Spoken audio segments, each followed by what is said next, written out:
That is No, it is good. One thing very shortly, our Bobagra is coming. No, I'll let me just will reply. respond. Let me just respond. Bobagra has already said, even from Guwahati, that if all other parties who are supporting our demand, core demand, let them also give us writing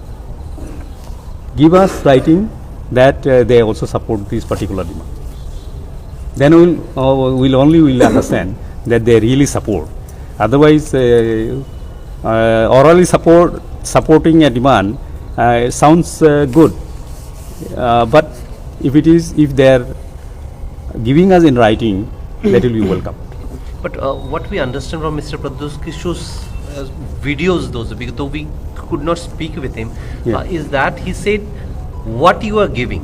He has not categorically said that the support has to be greater Tipra land. If we carefully hear, he said on our demand is greater Tipra land, but for the development of the indigenous people and for their constitutional, what you will support constitutional solution you give us on written on that.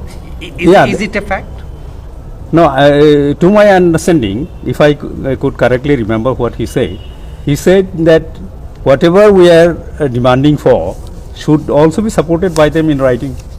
That's what the spirit of his statement.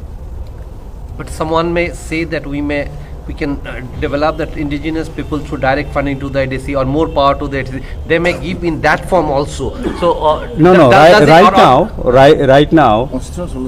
right now, the issue is not about direct funding. Right now, the issue is not development. We don't say that we don't require development, but looking at the scenario for the last 73 years, we are committed to adhere to the core demand that we are now striving for. Separate state. So regarding the issue of greater Tipra land, like you mentioned that you have not received any written assurance from any other party. Yes. So have you received any written proposal of any other sort from any other party? No. And which party did you talk till now, and what is the minimum commitment they have given? No, nothing. No minimum commitment, no minimum word. And sir, we saw that there was a recent meeting of Mr. Ringkha